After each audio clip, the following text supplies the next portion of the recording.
aquí está Rebeca, tómela usted y llévesela para que sea la esposa del hijo de su amo, tal como el Señor lo ha dispuesto. Al escuchar esto, el criado de Abraham se postró en tierra delante del Señor.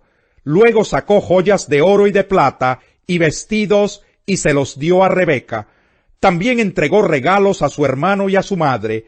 Más tarde, él y sus acompañantes comieron y bebieron y pasaron allí la noche.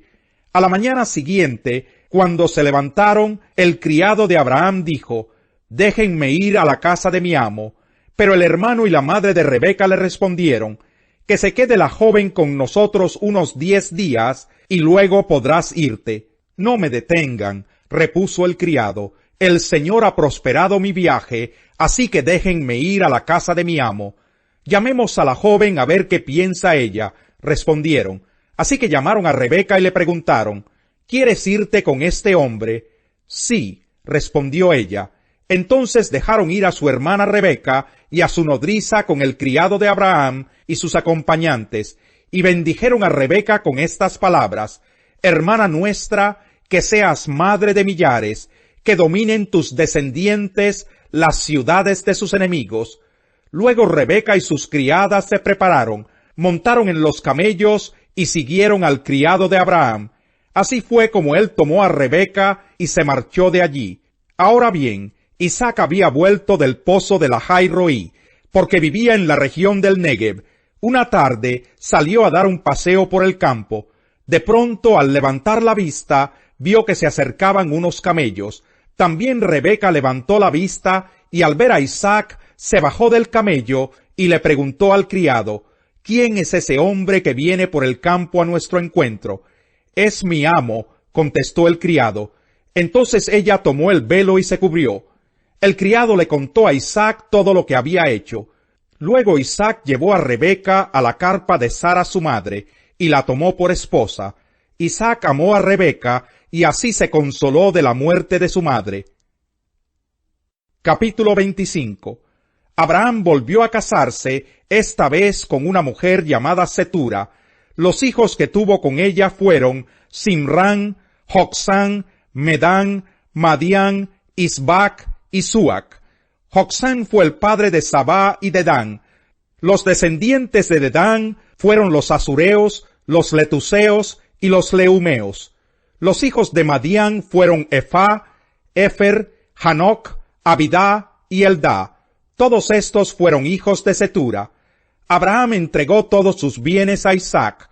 A los hijos de sus concubinas les hizo regalos, y mientras él todavía estaba con vida, los separó de su hijo Isaac, enviándolos a las regiones orientales. Abraham vivió 175 años, y murió en buena vejez, luego de haber vivido muchos años, y fue a reunirse con sus antepasados. Sus hijos Isaac e Ismael lo sepultaron en la cueva de Macpela, que está cerca de Mamré, es decir, en el campo del hitita Efrón, hijo de Zohar. Este era el campo que Abraham les había comprado a los hititas. Allí lo enterraron junto a su esposa Sara. Luego de la muerte de Abraham, Dios bendijo a Isaac, hijo de Abraham, quien se quedó a vivir cerca del pozo de la Jai-Roí. Esta es la descendencia de Ismael, el hijo que Abraham tuvo con Agar, la criada egipcia de Sara. Estos son los nombres de los hijos de Ismael, comenzando por el primogénito: Nebayot, Sedar, Adbel, Mipsán, Misma, Dumá, Masá, Hadar, Temá, Getur, Nafis y Sedema. Estos fueron los hijos de Ismael, y estos los nombres de los 12 jefes de tribus, según sus propios territorios y campamentos. Ismael vivió 137 años. Al morir fue a reunirse con sus antepasados. Sus descendientes se quedaron a vivir en la región que está entre Javilá y Sur, cerca de Egipto, en la ruta que conduce a Asiria. Allí se establecieron en franca oposición a todos sus hermanos. Esta es la historia de Isaac, el hijo que tuvo Abraham. Isaac tenía 40 años cuando se casó con Rebeca, que era hija de Betuel y hermana de Labán. Betuel y Labán eran arameos de Padán Aram. Isaac oró al Señor en favor de su esposa, porque era estéril. El Señor oyó su oración y ella quedó embarazada. Pero como los niños luchaban dentro de su seno, ella se preguntó, si esto va a seguir así, ¿para qué sigo viviendo? Entonces fue a consultar al Señor, y él le contestó, 2 naciones hay en tu seno, 2 pueblos se dividen desde tus entrañas, uno será más fuerte que el otro, y el mayor servirá al menor. Cuando le llegó el momento de dar a luz, resultó que en su seno había mellizos. El primero en nacer era pelirrojo, y tenía todo el cuerpo cubierto de vello. A éste lo llamaron Esaú. Luego nació su hermano, agarrado con una mano del talón de Esaú. A éste lo llamaron Jacob. Cuando nacieron los mellizos, Isaac tenía 60 años. Los niños crecieron. Esaú era un hombre de campo y se convirtió en un excelente cazador, mientras que Jacob era un hombre tranquilo que prefería quedarse en el campamento. Isaac quería más a Esaú porque le gustaba comer de lo que él cazaba, pero Rebeca quería más a Jacob. Un día, cuando Jacob estaba preparando un guiso, Esaú llegó agotado del campo y le dijo, «Dame de comer de ese guiso rojizo, porque estoy muy cansado». Por eso a Esaú se le llamó Edom. «Véndeme primero tus derechos de hijo mayor», le respondió Jacob. «Me estoy muriendo de hambre», contestó Esaú, «así que, ¿de qué me sirven los derechos de primogénito? Véndeme entonces los derechos bajo juramento», insistió Jacob. Esaú se lo juró, y fue así como le vendió a Jacob sus derechos de primogénito. Jacob, por su parte, le dio a Esaú pan y guiso de lentejas. Luego de comer y beber, Esaú se levantó y se fue. De esta manera menospreció sus derechos de hijo mayor. Capítulo 26. En ese tiempo hubo mucha hambre en aquella región, además de la que hubo en tiempos de Abraham. Por eso Isaac se fue a Gerar, donde se encontraba Abimelech, rey de los filisteos. Allí el Señor se le apareció y le dijo, «No vayas a Egipto, quédate en la región de la que te he hablado. Vive en ese lugar por un tiempo, yo estaré contigo y te bendeciré, porque a ti y a tu descendencia les daré todas esas tierras. Así confirmaré el juramento que le hice a tu padre Abraham. Multiplicaré a tus descendientes como las estrellas del cielo, y les daré todas esas tierras. Por medio de tu descendencia, todas las naciones de la tierra serán bendecidas, porque Abraham me obedeció y cumplió mis preceptos y mis mandamientos, mis normas y mis enseñanzas». Isaac se quedó en Gerar, y cuando la gente del lugar le preguntaba a Isaac acerca de su esposa, él respondía que ella era su hermana. Tan bella era Rebeca que Isaac tenía miedo de decir que era su esposa, pues pensaba que por causa de ella podrían matarlo. Algún tiempo después, mientras Abimelech, el rey de los filisteos, miraba por una ventana, vio a Isaac acariciando a su esposa Rebeca. Entonces mandó llamar a Isaac y le dijo, «Con que ella es tu esposa, ¿por qué dijiste que era tu hermana?» «Yo pensé que por causa de ella podrían matarme», contestó Isaac. «¿Por qué nos hiciste esto?», replicó Abimelech. «Alguno de nosotros podría haberse acostado con tu esposa, y tú nos habrías hecho a todos culpables de ese pecado». Por eso Abimelech envió esta orden a todo el pueblo: «Si alguien molesta a este hombre o a su esposa, será condenado a muerte». Isaac sembró en aquella región, y ese año cosechó al 100 por 1, porque el Señor lo había bendecido. Así Isaac fue acumulando riquezas hasta que llegó a ser muy rico.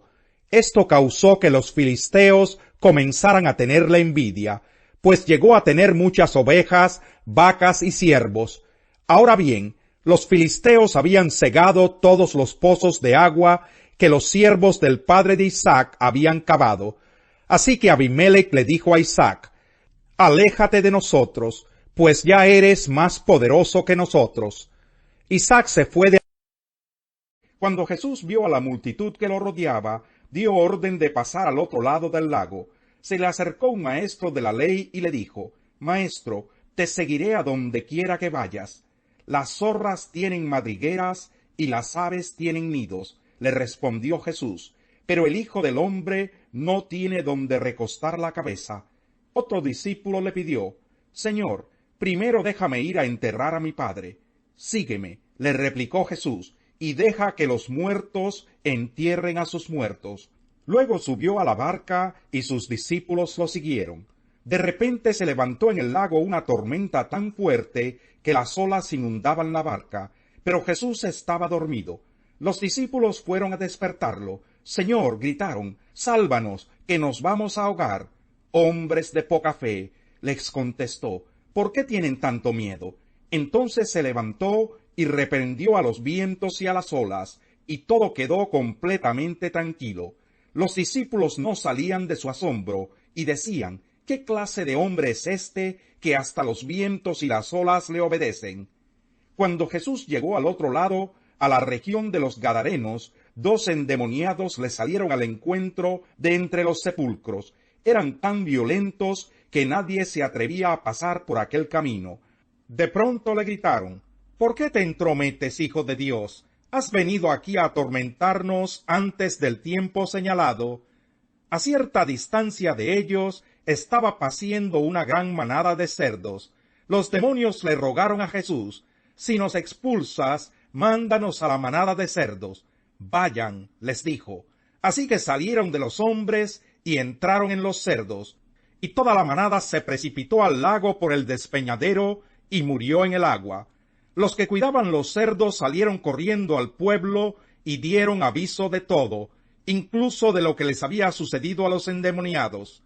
Entonces todos los del pueblo fueron al encuentro de Jesús, y cuando lo vieron, le suplicaron que se alejara de esa región. Salmo 10. ¿Por qué, Señor, te mantienes distante? ¿Por qué te escondes en momentos de angustia? Con arrogancia persigue el malvado al indefenso, pero se enredará en sus propias artimañas. El malvado hace alarde de su propia codicia, alaba al ambicioso y menosprecia al Señor. El malvado levanta insolente la nariz y no da lugar a Dios en sus pensamientos. Todas sus empresas son siempre exitosas. Tan altos y alejados de él están tus juicios, que se burla de todos sus enemigos, y se dice a sí mismo: nada me hará caer, siempre seré feliz, nunca tendré problemas. Llena está su boca de maldiciones, de mentiras y amenazas, bajo su lengua esconde maldad y violencia, se pone al acecho en las aldeas, se esconde en espera de sus víctimas, y asesina a mansalva al inocente, cual león en su guarida se agazapa, listo para atrapar al indefenso, le cae encima y lo arrastra en su red. Bajo el peso de su poder, sus víctimas caen por tierra. Se dice a sí mismo: Dios se ha olvidado. Se cubre el rostro, nunca ve nada. Levántate, Señor. Levanta, oh Dios, tu brazo. No te olvides de los indefensos. ¿Por qué te ha de menospreciar el malvado?